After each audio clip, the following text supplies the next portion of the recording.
अब ये तमाम मुद्दा पार्टी को लेकर क्या कुछ आने वाले समय में सरगर्मियां पार्टी में देखने को मिलती हो, उस पर भी नजर बनी रहेगी। अब खबरों में आगे बढ़ेंगे। जांजगीर चांपा से अगली बड़ी खबर है, जहां विधायक बालेश्वर साहू की गिरफ्तारी हुई है। बड़ी जानकारी, धोखाधड़ी कर 42 लाख रुपए गबन के आरोप में गिरफ्तारी हुई। केसीसी लोन के नाम पर किसानों के पैसे गबन का आरोप है।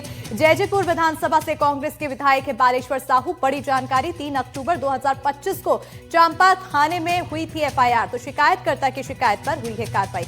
बड़ी जानकारी आपको दे रहे हैं जांजगीर चांपा से इस वक्त की, जहां पर विधायक बालेश्वर साहू गिरफ्तार किए गए हैं। धोखाधड़ी कर 42 लाख रुपए गबन के आरोप में यह गिरफ्तारी हुई है। तो केसीसी लोन के नाम पर किसानों के पैसे गबन का आरोप है। जैजैपुर विधानसभा से कांग्रेस के विधायक हैं बालेश्वर साहू। तो 3 अक्टूबर 2025 को चांपा थाने में एफआईआर हुई थी। शिकायतकर्ता की शिकायत पर कार्रवाई हुई थी। बड़ी खबर आपको दे रहे हैं इस पूरे मुद्दे पर। इन्वेस्टिगेशन में बालेश्वर साहू ने सपोर्ट किया और जब हमारा विवेचना पूरी हो गई तो हमने परसों नोटिस दिया था 7 तारीख को बालेश्वर साहू को। चालान हम पेश कर रहे हैं, आप कोर्ट में पेश हो जाइए। तो नोटिस पे आज बालेश्वर साहू कोर्ट में पेश हुए, जिला न्यायालय जांजगीर में। हमने चालान पेश किया।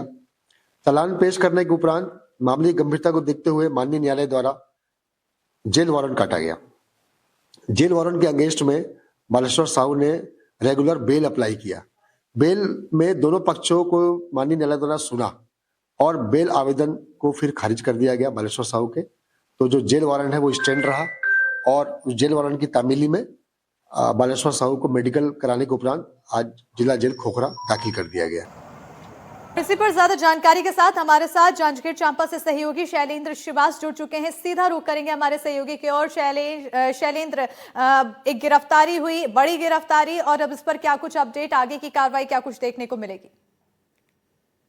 देखिए स्मिता, आपको बता दूं कि जो पूरा मामला है धोखाधड़ी और गबन से जुड़ा हुआ है, जिसमें 2015 से 20 के बीच विधायक जो है जिला सहकारी समिति के प्रबंधक थे और इस बीच इन्होंने कई खाता धारकों से केसीसी लोन के लिए खाता खुलवाया और खाता खुलवाने के बाद में केसीसी लोन अप्लाई करवाते हैं और उसके बाद में फिर ये अब जो लोन आता है 23 लाख रुपए इस अपने खाते में लेते हैं और उसके बाद में फिर ये यहीं पर जो मामला है यही नहीं थमता है। इसके बाद में फर्जी दस्तखत और अंगूठे लगाकर भी ये 5 साल तक लगातार फर्जी तरीके से आहरण करते हैं और ये जो गबन है ये 42,78,00,000 तक का होता है और ये एक नहीं कई लोगों से इस तरीके की गबन होती है। और जिसके बाद में राजकुमार शर्मा जो है शिकायतकर्ता, उन्होंने एफआईआर दर्ज कराई और एफआईआर दर्ज होने के बाद में फिर ये पुलिस इस पर जांच करती है और जांच होने के बाद में फिर कल विधायक बालेश्वर साहू की गिरफ्तारी हुई है। हालांकि जब पुलिस जांच कर रही थी, इस बीच में हाई कोर्ट के द्वारा इन्हें आंशिक रूप से कुछ समय के लिए इन्हें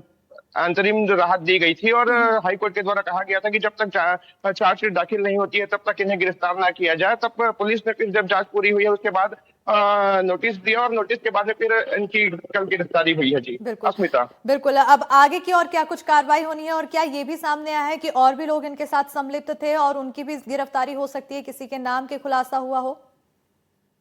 देखिए बता दूं कि जो इन्हें इनके जो सहयोगी थे गौतम राठौर, उनकी पहले ही गिरफ्तारी हो चुकी है और इन्हें 22 तारीख तक न्यायिक हिरासत में रखा गया है। और अब आगे जो बात ये निकल कर आ रही है कि जो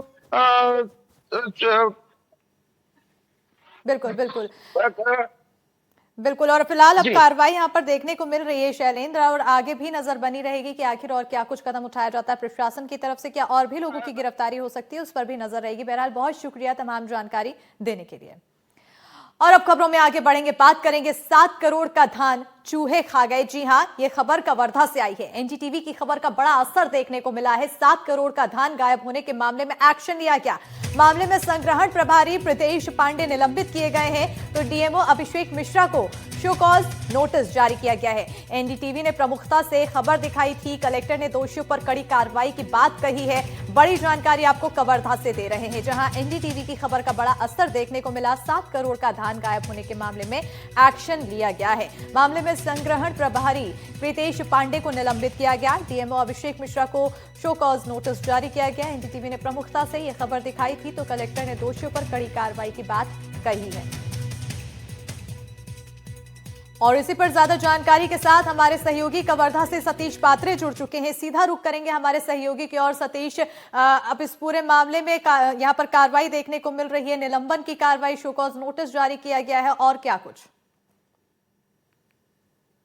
जी बिल्कुल, देखिए ये जिले में अब तक का और राज्य के अगर कहा जाए तो सबसे बड़ा मामला है। सरकार द्वारा 2024-25 में एमएसपी पर किसानों से जिले में लगभग 6,49,000 मीट्रिक टन धान की खरीदी की गई थी और इसी में जो धान लगभग 8 लाख जो क्विंटल है वो धान जिले के 2 संग्रहण केंद्र बघर्रा और चारभाठा में दम करके रखा था। बाकी का जो धान उपार्जन केंद्रों में था उन्हें मिलरों को जारी किया।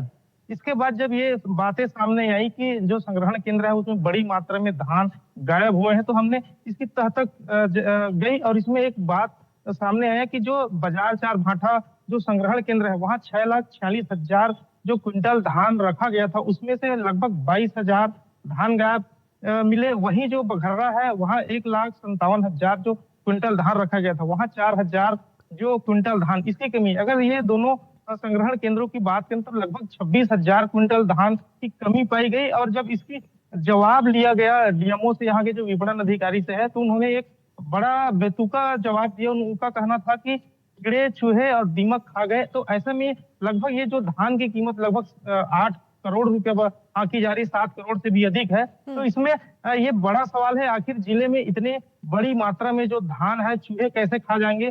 और दूसरी बड़ी बात है, जब शासन के द्वारा डीएमओ को पूरी राशि दी जाती है संग्रहण केंद्र में तमाम सुरक्षा के लिए, वहां जो भी तिरपाल है, ड्रेनेज है, और किसी प्रकार से कोई कीड़ा दीमक न लगे और बड़ी संख्या में मजदूरों की भी व्यवस्था की जाती है, तो ऐसे में बिल्कुल बड़ा सवाल है कि आखिर इतनी बड़ी मात्रा में जो धान है उसे चूहा कैसे खाएगा। बिल्कुल, ये कहीं ना कहीं सवाल का विषय बनता है और गंभीर सवाल बनता है कि जब पूरी व्यवस्था के लिए रकम जारी की जाती है उसके बाद भी यहाँ पर व्यवस्थाएं क्यों अधूरी है। अगर व्यवस्थाओं की ही बात की जाए तो मौके पर आखिर कैसी व्यवस्था है फिलहाल में, क्योंकि अब तो 2024 से पूरा मामला है, 26 आ चुका है और अब देखा जाए तो आखिर कितना विस्तार किया गया है व्यवस्थाओं में, क्या और ज्यादा व्यवस्था बिगड़ती दिखाई दी है?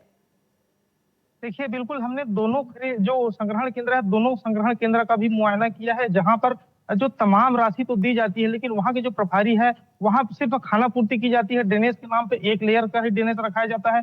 जो समतल करने की बात कही जाती है, जहां पर धान बड़ी संख्या में रखा जाता है, स्टेक लगाया जाता है, वहां किसी प्रकार से कोई सुधार समतल नहीं किया गया और नीचे में ही धान पड़े रहे। जो तिरपाल और जो जिसको बरसात से बचाना रहता है वहां भी किसी प्रकार की। अब ये पूरे मामला में जब डीएमओ के जवाब आने के बाद सियासी जब पारा चढ़ा, राजनीतिक मामला गरमाया, काफी बवाल हुआ, तो इस पर कलेक्टर ने भी अब ये कहा है कि जो शॉर्टेज हुआ है वो गर्मी सुखद की वजह से शॉर्टेज हुआ है। लेकिन बड़ी बात है, जब तमाम लाखों रुपए खर्च करके जब संग्रहण केंद्र में धान रखा जाता है तो आखिर इस धान को इतनी बड़ी मात्रा में सुखद कैसे माना जाएगा। और ये इसमें बड़ी लापरवाही है कि जो वहाँ के जो प्रभारी है, तो कहीं न कहीं इसमें दूसरी बड़ी बात आपको बता दूं, ये बाजार चारभाठा जो संग्रहण केंद्र है वहां जो इसकी तमाम शिकायत विभिन्न बिंदुओं पर लेकर शिकायत भी हुआ है और उसमें भी ये बात लिखा गया है कि जो उपार्जन केंद्र के प्रभारी हैं और संग्रहण केंद्र के प्रभारी हैं उनके द्वारा मिली भगत कर जिस कई गाड़ियां जो है यहाँ पर मिली भगत का भी आरोप लग रहा है। बहरहाल आगे और क्या कुछ जांच में पता चलेगा उस पर भी नजर बनी रहेगी और क्या कुछ एक्शन लिया जाएगा उस पर भी नजर रहेगी। बहुत शुक्रिया तमाम जानकारी देने के लिए। खबरों में आगे बढ़ेंगे और अब बात करेंगे शादी फिर सुसाइड। जी हां, ये पूरा मामला सामने आया है रीवा से। शादी के 1 महीने बाद ही प्रॉपर्टी का काम करने वाले एक युवक ने अपने घर में खुद को गोली मारकर आत्महत्या कर ली। गोली की आवाज सुनते ही मौके पर पहुंची युवक की पत्नी, बहन और मां के द्वारा आनन फानन में संजय गांधी अस्पताल लाया गया, जहां डॉक्टरों ने युवक को मृत घोषित कर दिया। रीवा के समान थाना अंतर्गत पोखरी टोला में रहने वाले एक युवक ने ना जाने क्यों अपने ही घर में, जब घर में पूरा परिवार मौजूद था, कमरे के अंदर सर में गोली मारकर आत्महत्या कर ली। परिजन तत्काल ही उसको लेकर संजय गांधी अस्पताल पहुंचे, जहां डॉक्टरों ने उसे मृत घोषित कर दिया। पुलिस ने मृतक की पहचान अनुज दुबे के रूप में की है। बताया गया है कि खुदकुशी करने से पहले युवक का व्यवहार सामान्य था, जिससे घर में मौजूद अन्य सदस्य इस अनहोनी का अंदाजा नहीं लगा पाए। बताया जा रहा है कि युवक के पिता की 5 साल पहले ही मृत्यु हो चुकी है और वो घर में अपनी पत्नी, बहन और मां के साथ रहकर प्रॉपर्टी डीलिंग का काम किया करता था। हालांकि युवक ने यह आत्मघाती कदम किन कारणों से उठाया, अभी तक इसका खुलासा नहीं हो पाया है। घटना की जानकारी मिलते ही अस्पताल पहुंची समान थाने की पुलिस ने मामले की जांच शुरू कर दी है। देखिए, एक घटना अभी रिपोर्टेड हुई है, मेरी बात हुई है टीआई से और उसमें जांच चल रही है। घर के अंदर गोली चलने की घटना है और अभी अस्पताल में बॉडी है, तो जब पूरी जांच हो जाएगी उसके बाद ही पूरा क्लियर हो पाएगा। फोरेंसिक जांच जो हम लोग बेसिक ब्लड बेसिक टाइप के केसों में कराते हैं वो करा रहे हैं, इससे एविडेंस और भी चीज़ क्लियर हो जाएगी। इसी पर रीवा से हमारे सहयोगी जावेद अंसारी ज्यादा जानकारी के साथ जुड़ चुके हैं। सीधे रुक करेंगे हमारे सहयोगी की ओर। जावेद, आखिर क्या कुछ जानकारी इस पूरे सनसनीखेज वारदात के बारे में? अश्मिता जी, मैं आपको बता दूं, पति पत्नी के बीच में जो जानकारी मिलकर आई है, पति पत्नी के बीच में मामूली विवाद हुआ था। आमतौर पर यह किसी भी घर की एक सामान्य घटना होती है। उसके बाद पूरा परिवार साथ बैठा हुआ था, सामान्य तरीके से सब बातचीत कर रहे थे। लड़का कमरे के अंदर जाता है और